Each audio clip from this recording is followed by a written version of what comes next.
we are going to be talking now about big, giant monsters smacking against each other. But before we get to the main course, Godzilla vs. Kong, we'll cover just briefly the Monsterverse, the Warner Brothers collection of Godzilla and Kong movies up to this point. Yeah, starting with Godzilla from 1954. No, Evan, those are Toho films. I know. Warner Brothers hit the scene in 2014 with none other than Gareth Edwards' Godzilla. Yeah, I didn't watch this one, so I've only heard opinions about it from you two and a few other people. So okay. I don't got much other than it just doesn't show Godzilla very much, and it uses him as like a Spielbergian suspense tactic.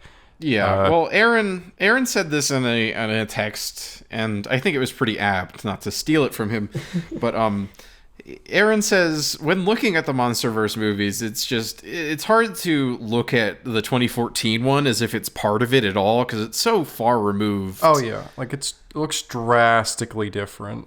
Yeah, no, because while the other three movies all have, like, definite directorial voices, they still kind of feel like they belong together to a reasonable degree. Like Star Wars. Yes, like Star Wars. The Gareth Edwards movie has a completely different tone. It's stylistically different in, like, every way. And it doesn't feel like, the only thing that it does actually have a kaiju fight at the end. I'll say that. It's not one of the Godzilla movies where they kind of do the first one again. I mean, they kind of do, but they introduce a weird symbiotic relationship, like pair of like these two creatures called Mutos, the Mutos. Yeah. And they're kind of fun. I like them. They're not like the best Godzilla monsters by any means, but I thought they were fair enough. They're like the new and improved versions of the Orga from Godzilla 2000. Yeah. What do they look like? They kind of like moths, which is confusing. Yeah. Oh.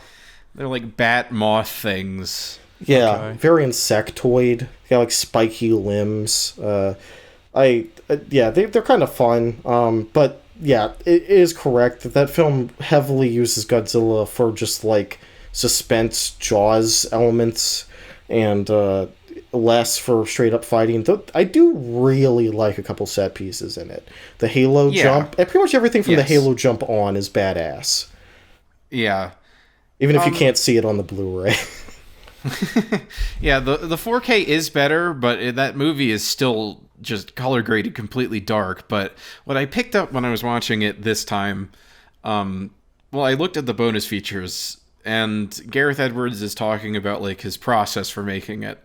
And I think what holds that movie down is exactly what he talks about, which is his unyielding formalist integrity, where he insists that the camera should always be in a place that a camera could physically be. We always try and give things a grounded perspective. Like there's a lot of shots in our movie, especially with the monsters in it, are usually from a human perspective. I don't like putting a camera anywhere a camera can't go.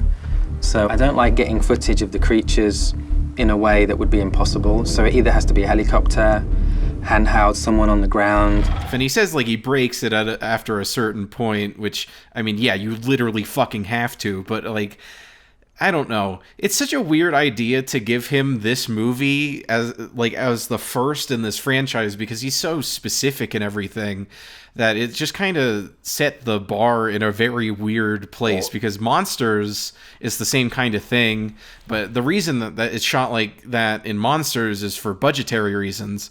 But he treats Godzilla as if like he doesn't have the money to show him in that, and it's just weird. Right, yeah. But he does. Well, yeah, Gareth Edwards is a weird special effects guy who decided to make an independent movie with a monster in it, like entirely with his like basement, and I respect that, but I also kind of think Monster sucks. Yes. But so does Rogue One. Yeah. Godzilla's his best one in my mind, and it's still mid. Yeah, it's mid tier. Right. it peaks well at the end, but yes, and like there's some good creative choices with how some things work, and like I think the formalism works in a couple sequences. Like I think the Halo jump, like when it kind of feels like there's like GoPros on their helmets and like that kind of like interiority. That's cool. That whole sequence is beautifully sound designed. Like I love the way it works where if you can't see something, it does not produce noise. And it's, you turn your head and then there's Godzilla, and now there is Godzilla audio. It's how like old westerns work, and older movies tend to do that more. But I enjoy that kind of formalism. But overall in the movie, it does hold it down. It actually does like kind of harsh the vibe of the movie in the middle sections especially.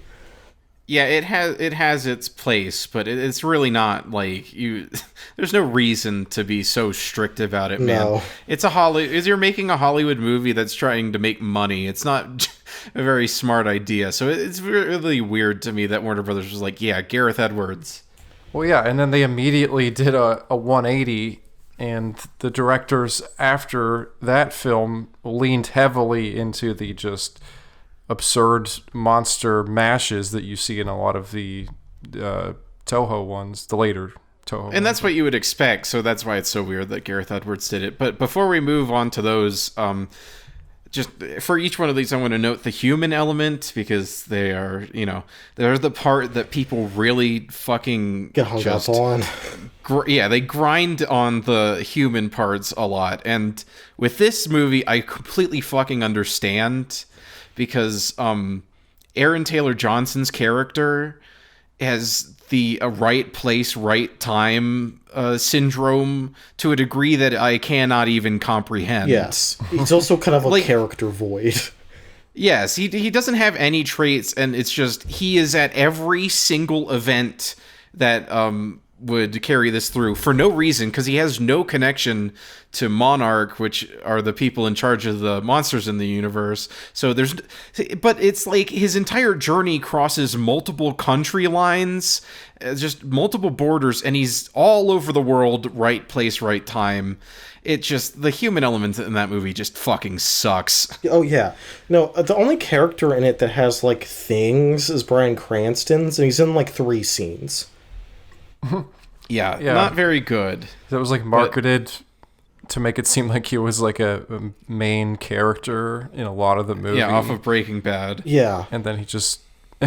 he's just barely in it, because his character has like a personal connection to the whole thing, because like his wife died, and there's like an emotional element with him, and Bryan Cranston's a good actor, and so he can kind of carry it. Yeah. But he just kind of drops out. He's just done, and then it's all Aaron Taylor Johnson being kind of flat for the whole rest of the movie. Isn't Elizabeth Olsen in that too? Yeah, they're married. Yeah, she also sucks in it. Yeah, she does. They're terrible in that movie. They're so flat. That shit's really bad. But moving on from that, up next is Kong Skull Island, directed by John Vogt. It's one of those two. What's one of them? Hi, my name is Jordan Vogt-Roberts. I'm the director of Skull Island. John Vogt. Guess what? You're wrong. Kong Skull Island. Yeah, it's fantastic. It's rad. Yes. Some people, I saw some negative criticism about the fact that it like creates like a weird fake 70s aesthetic that is like how we make like of not just 70s but of Vietnam aesthetics, in the same way that we make like 80s weirdo aesthetics. For me, one of the first things with this movie was like choppers and napalm and the apocalypse now of it all mixed with King Kong, but I think that adds so much to it. Like, I think that looks amazing. I kind of like that a lot. Like, it's weird, make no mistake, but I don't know. It's just something genuine about it. It's so interesting. I mean, like, why not do that with fucking Vietnam movies? There's too many, and they're too self-serious, so why not take that idea and go a completely different direction with it? That is an interesting concept that paid off in spades. Okay. It's gorgeous. It plays... Yes. Roberts really likes anime and manga, so very specifically composed imagery in it and action. Everything in that helicopter sequence is like meticulous. It's like the most storyboarded thing I've ever seen. Yes. It's amazing. Yeah, like that shot that I think is on one of the posters where he's Kong silhouetted by the setting sun and the helicopters are flying like over next to him. This is the shot. Like, this is the shot that seared in my brain when the Apocalypse Now and 70s of it all came up, and just him silhouetted by that sun was one of the first pieces. It was the first piece of concept art ever made. Yeah, it's Kong. He's on an island. It completely avoids retreading the story from, the original King Kong, which is greatly appreciated, not necessary. Well, he has his own thing. He's doing his own stuff. He fights monsters on an island. Oh, yeah, here's the thing. Like, I know how you mentioned people get hung up a lot with the human characters, and I think that is stupid because you don't go into a monster movie expecting to, like, knock out human plot that's amazing, 10 out of 10. You go to watch the monsters fight each other. However, with this film, the characters are great. Yeah, they're fantastic. Yeah, like they all have clear motivations, and they all get a thing. And there's so many of them. Yeah, they're all super distinct. Yeah, exactly. Samuel Jackson, his character has this. He's so hung up on the fact that we didn't win the war, and that he just can't let that die, and he kind of like, I guess, imposes that idea onto Kong, and so he has to kill him. Yeah. He has to get this win for himself. Yeah, Kong is a symbol of defeat, of American defeat to him. Yeah, so, I mean, that just justifies the Vietnam references and everything. It's thematically ties in. Because Sam Jackson, he's like a captain of some sort of crew in Vietnam, and they're, like, ready to get on the ship to go home. Yeah. And they're like, you don't have to do this, but we need someone to escort this team of scientists to this uncharted island. And he's like, oh, I think I'm going to do that, yeah. Yeah. No, the film takes place primarily in, like, the day or two after Nixon declared the end of the Vietnam War. Yeah, and that's such a turbulent, crazy time, and, like, just a really interesting backdrop for this. Yeah, it's cool. All the characters are good. The monster fights are also very good. So, very strong entry in the Monsterverse. It has one of the only, like, weird... I never even want to talk about stuff like this, but it has, like, such a weird, like, inconsistency moment where Mustache Man spends 5 minutes describing that there's a big storm around Skull Island. As our satellites show, the island is surrounded by a perpetual storm system, allowing it to remain hidden from the outside world. But with Colonel Packard's helicopter transport, we will be the first to break through to the other side. And then he sees the big storm and goes, what the fuck? A big storm? This storm looks a lot nastier in person. I appreciate your passion, Randa, but as field supervisor of the controlling agency, I say we abort. That's it, we're gonna abort.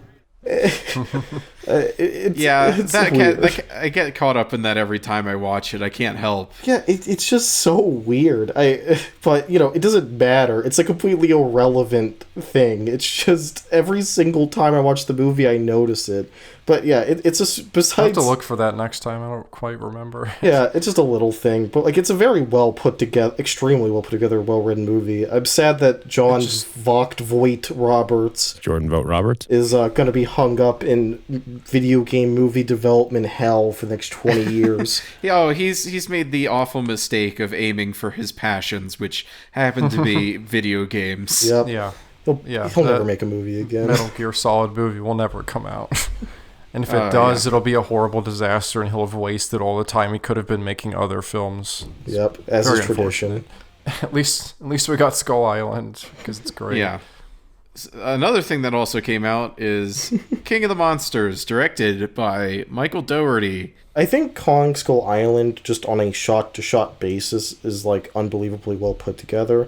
But King of the Monsters has these like visual moments of just like these highlights that are like unbelievable. Oh my god, dude! Like I said this comment to Aaron, and like it's gonna sound like I'm being ironic, but like I swear some frames in this movie look like a Renaissance painting. Like yeah, it's very painterly. Yeah, I just say that because it's like, oh my, there's so many layers of lighting and there's so many like color themes, and it's just like there's so much going on within the frame. Like, you know, whether that's you know, we're going to talk about it.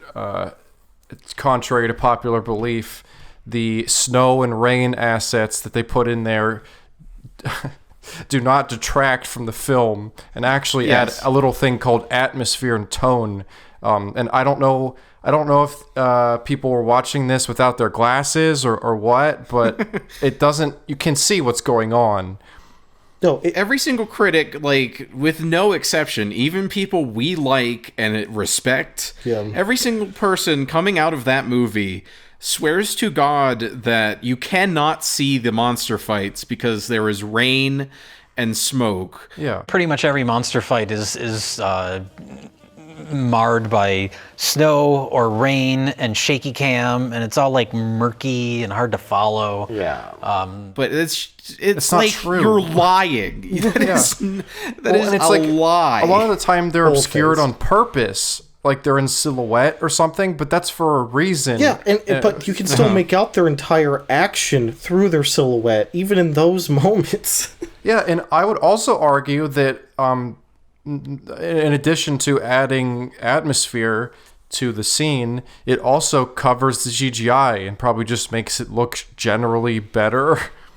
And, to a degree. We'll talk about this in a little bit with Godzilla vs. Kong. But one thing that King of the Monsters does a lot better than that film is there's a sense of like majesty to the monsters. There's this like they feel so grand. This is where we set up that Ghidorah hides himself within storms. That he himself can control the atmosphere around us. Yeah. But it was important for us to show that these aren't just giant monsters, that these are actual gods that will affect the environment directly or indirectly just by existing in it. Oh yeah, that movie really nails the scale.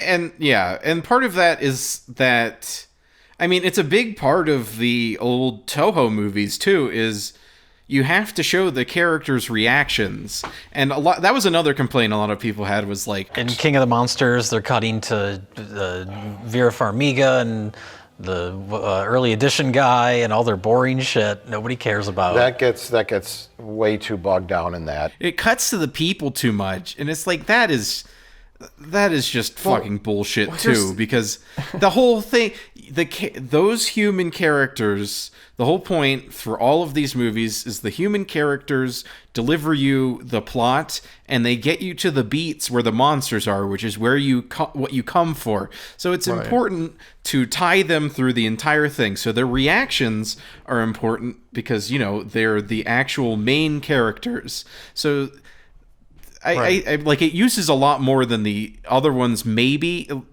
Definitely more than Godzilla vs. Kong. That one for sure. But it's not excessive. Well, yeah, the other thing is that it tells a cohesive narrative.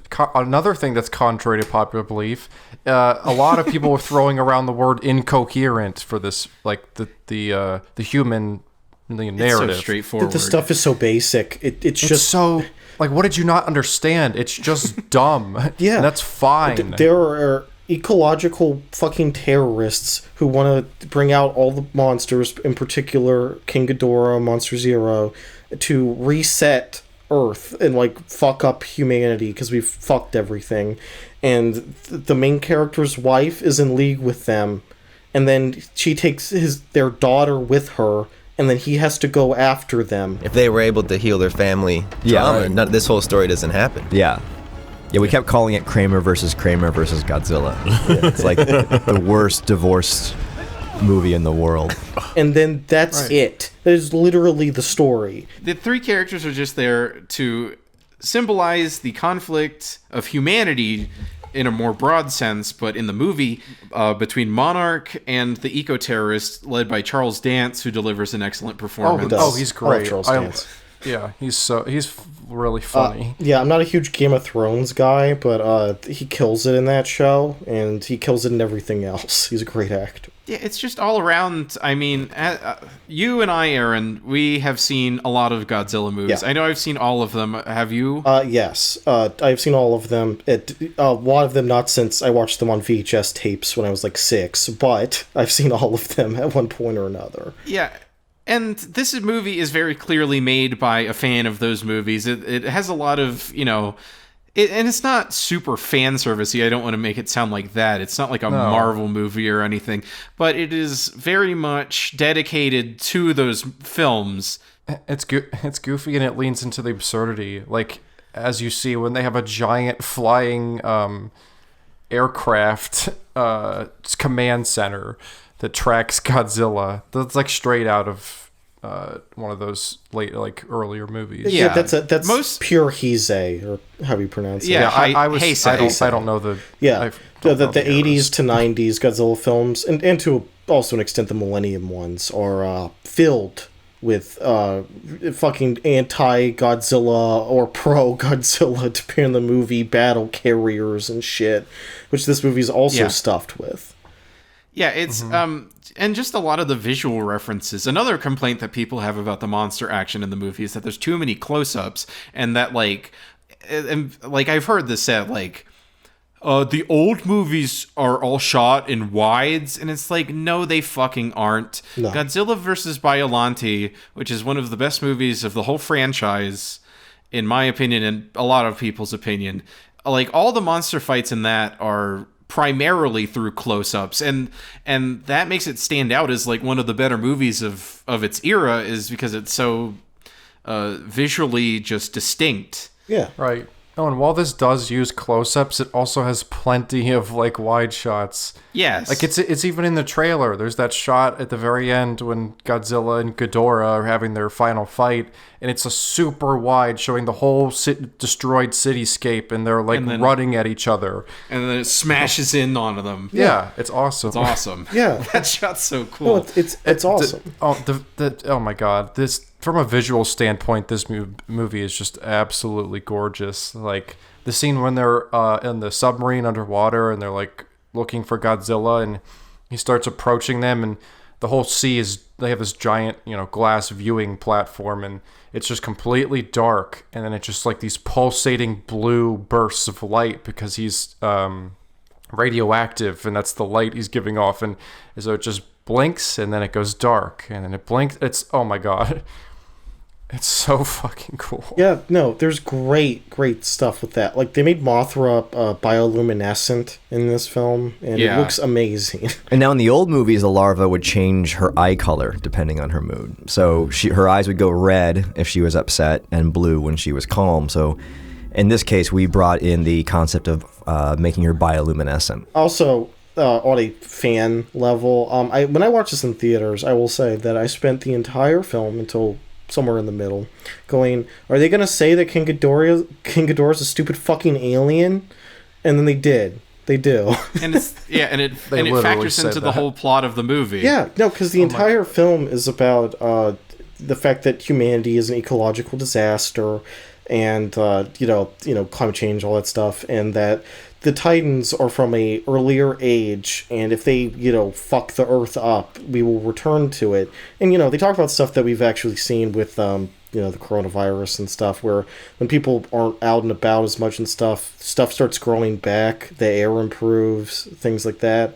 They discuss that, and it's one of the main, plot points of the movie, and that King Ghidorah, Godzilla is an apex predator, but King Ghidorah is an invasive species. He's this horrific thing that doesn't belong in our environment and is trying to change it to suit him.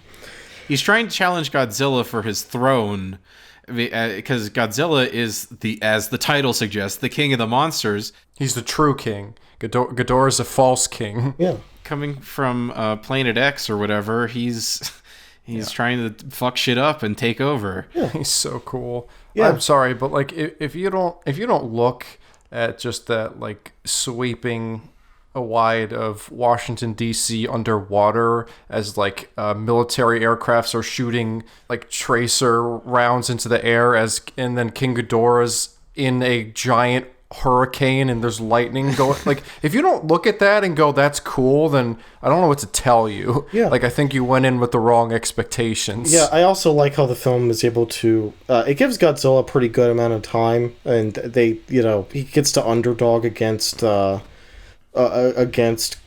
He kind of fucks up the Mutos in the first movie, and he's also booked very strong in versus Kong. But Ghidorah's this, like, impossible fucking threat. And humanity fucked him up too. And then they realize that damages their environment to remove this thing that fucks with them, because it allows for worse things to fuck with them.